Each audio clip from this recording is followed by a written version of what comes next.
注文の多い料理店、宮沢賢治。二人の若い紳士がすっかりイギリスの兵隊の形をしてピカピカする鉄砲を担いで白熊のような犬を2匹連れてだいぶ山奥の木の葉のカサカサしたとこをこんなことを言いながら歩いておりました。全体ここらの山はけしからんね。鳥も獣も一匹も嫌がらん。何でも構わないから早くタンターンとやってみたいもんだな。鹿の黄色い横っ腹なんぞに2、3発お見舞い申したらずいぶん痛快だろうね。くるくる回ってそれからドタッと倒れるだろうね。それはだいぶの山奥でした。案内してきた専門の鉄砲撃ちもちょっとまごついてどこかへ行ってしまったくらいの山奥でした。それにあんまり山がものすごいので、その白熊のような犬が2匹一緒にめまいを起こしてしばらくうなって、それから泡を吐いて死んでしまいました。実に僕は2400円の損害だと一人の紳士がその犬のまぶたをちょっと返してみて言いました。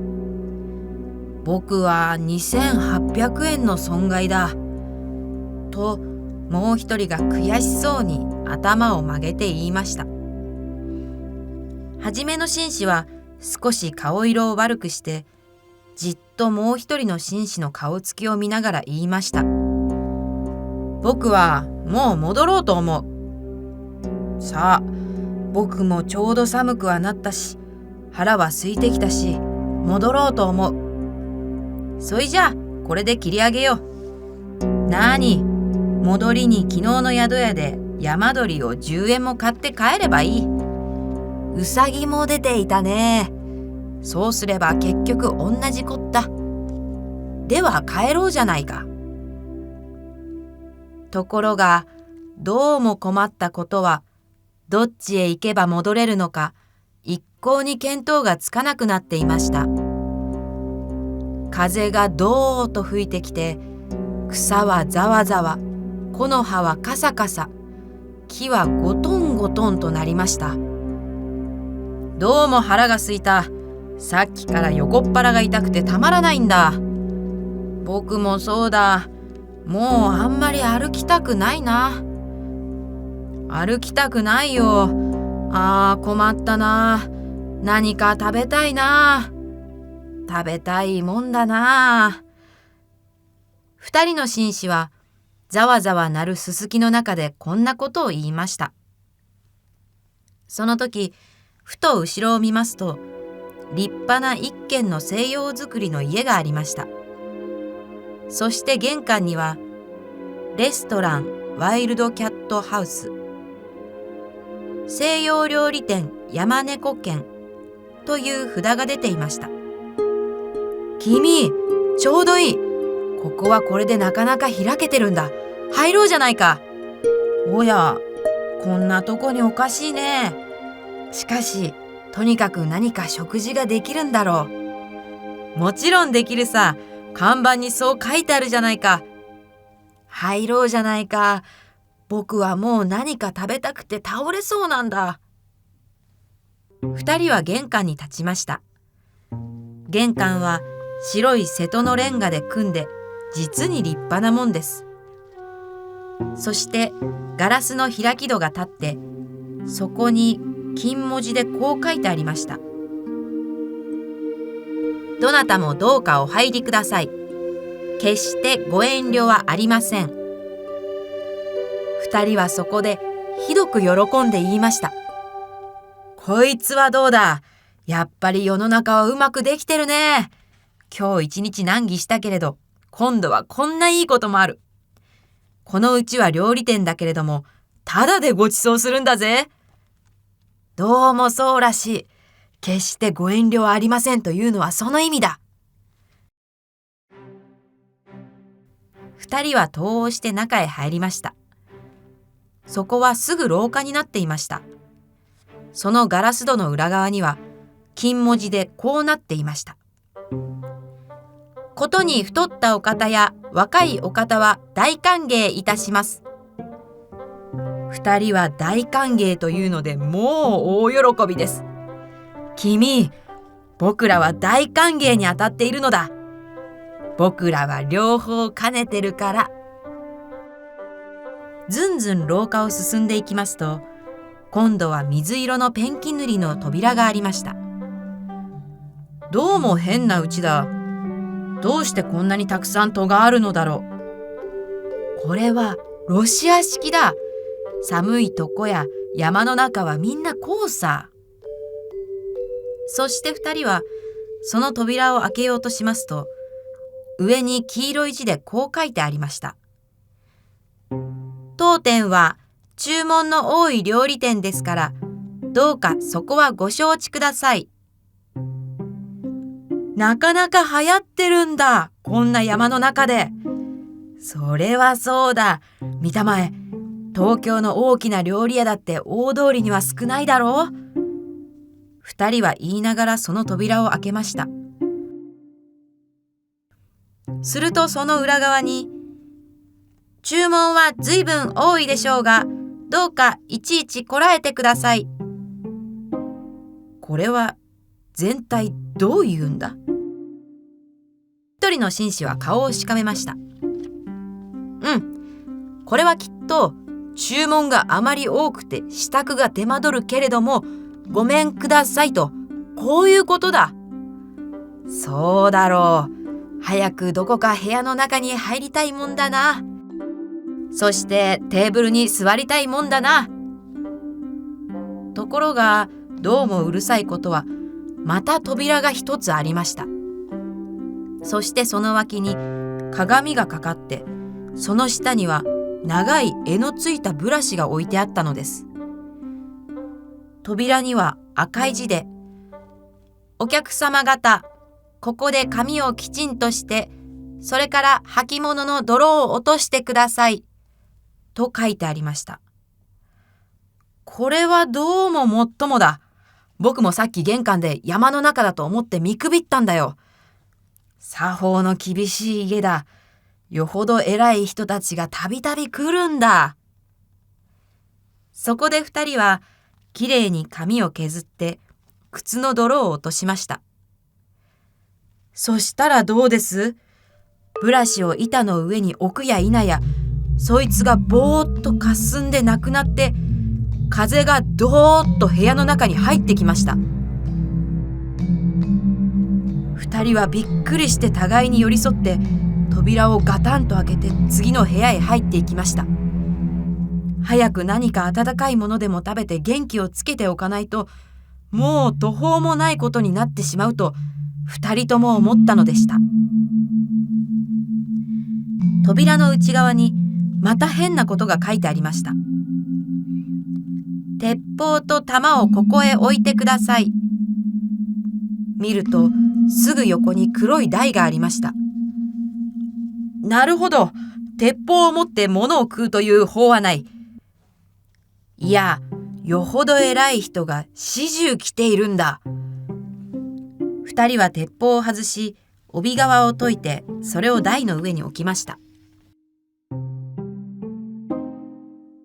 また黒い扉がありました。どうか帽子と街灯と靴をお取りください。どうだ、取るか？仕方ない、取ろう。確かによっぽど偉い人なんだ、奥に来ているのは。二人は帽子とオーバーコートを釘にかけ、靴を脱いでペタペタ歩いて扉の中に入りました。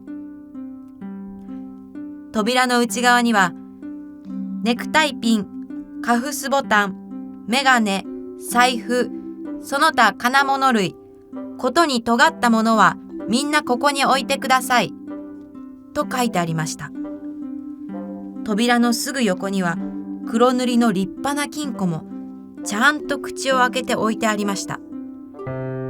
鍵まで添えてあったのです。ははー、何かの料理に電気を使うと見えるね。金気のものは危ない。ことに尖ったものは危ないと、こう言うんだろう。そうだろう。してみると、勘定は帰りにここで払うのだろうか。どうもそうらしい。そうだきっと。二人はメガネを外したり、カフスボタンを取ったり、みんな金庫の中に入れてパチンと錠をかけました。少し行きますとまた扉があって、その前にガラスの壺が一つありました。扉にはこう書いてありました。壺の中のクリームを顔や手足にすっかり塗ってください。見ると確かに壺の中のものは牛乳のクリームでした。クリームを塗れというのはどういうんだ？これはね、外が非常に寒いだろ。部屋の中があんまり暖かいとひびが切れるから、その予防なんだ。どうも奥にはよほど偉い人が来ている。こんなとこで案外僕らは貴族と近づきになるかもしれないよ。二人は壺のクリームを顔に塗って、手に塗って、それから靴下を脱いで足に塗りました。それでもまだ残っていましたから、それは二人ともめいめいこっそり顔へ塗るふりをしながら食べました。それから大急ぎで扉を開けますと、その裏側には、クリームをよく塗りましたか？耳にもよく塗りましたか？と書いてあって、小さなクリームの壺がここにも置いてありました。そうそう、僕は耳には塗らなかった。危なく耳にひびを切らすとこだった。ここの主人は実に用意周到だね。ああ、細かいとこまでよく気がつくよ。ところで僕は早く何か食べたいんだが、どうもこうどこまでも廊下じゃ仕方ないね。するとそのすぐ前に次の戸がありました。料理はもうすぐできます。15分とお待たせはいたしません。すぐ食べられます。早くあなたの頭に瓶の中の香水をよく振りかけてください。そして戸の前には金ピカの香水の瓶が置いてありました。二人はその香水を頭へパチャパチャ振りかけました。ところがその香水はどうも酢のような匂いがするのでした。この香水は変に酢臭い。どうしたんだろう。間違えたんだ。風邪でもひいて間違えて入れたんだ。二人は扉を開けて中に入りました。扉の裏側には大きな字でこう書いてありました。いろいろ注文が多くてうるさかったでしょう。お気の毒でした。もうこれだけです。どうか体中に壺の中の塩をたくさんよく揉み込んでください。なるほど、立派な青い瀬戸の塩壺は置いてありましたが、今度という今度は二人ともぎょっとしてお互いにクリームをたくさん塗った顔を見合わせました。どうもおかしいぜ。僕もおかしいと思う。たくさんの注文というのは向こうがこっちへ注文してるんだよ。だからさ、西洋料理店というのは僕の考えるところでは、西洋料理を来た人に食べさせるのではなくて、来た人を西洋料理にして食べてやるうちと、こういうことなんだ。これはそのつまり僕らがガタガタガタガタ震え出して、もう物が言えませんでした。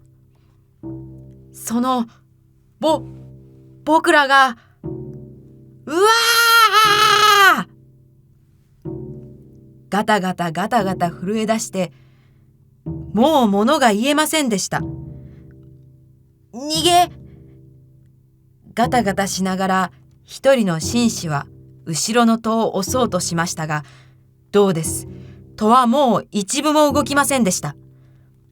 奥の方にはまだ一枚扉があって、大きな鍵穴が2つつき、銀色のフォークとナイフの形が切り出してあって、いや、わざわざご苦労です。大変結構にできました。さあさあ、お腹にお入りください。と書いてありました。おまけに鍵穴からは、キョロキョロ2つの青い目玉がこっちを覗いています。うわー！ガタガタガタガタ。うわー！ガタガタガタガタ。2人は泣き出しました。すると戸の中ではこそこそこんなことを言っています。ダメだよ。もう気がついたよ。塩を揉み込まないようだよ。当たり前さ。親分の書きようがまずいんだ。あそこへいろいろ注文が多くてうるさかったでしょ。お気の毒でした。なんて間抜けなことを書いたもんだ。どっちでもいいよ。どうせ僕らには骨も分けてくれやしないんだ。それはそうだ。けれども、もしここへあいつらが入ってこなかったら、それは僕らの責任だぜ。呼ぼうか。呼ぼう。おい、お客さん方、早くいらっしゃい。いらっしゃい。いらっしゃい。お皿も洗ってありますし、ナッパももうよく塩で揉んでおきました。あとはあなた方とナッパをうまく取り合わせて、真っ白なお皿にのせるだけです。早くいらっしゃい。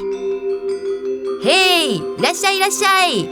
それともサラダはお嫌いですか？そんならこれから火を起こしてフライにしてあげましょうか。とにかく早くいらっしゃい。2人はあんまり心を痛めたために、顔がまるでくしゃくしゃの紙くずのようになり、お互いにその顔を見合わせ、ブルブル震え、声もなく泣きました。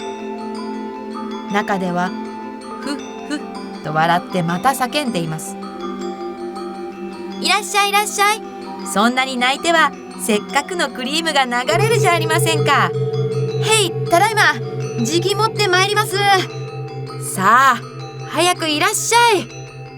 早くいらっしゃい。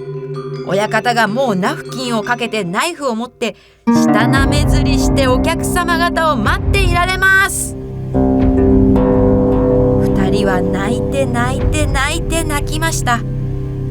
その時、後ろからいきなりワンワングワーという声がして、あの白熊のような犬が2匹扉を突き破って部屋の中に飛び込んできました。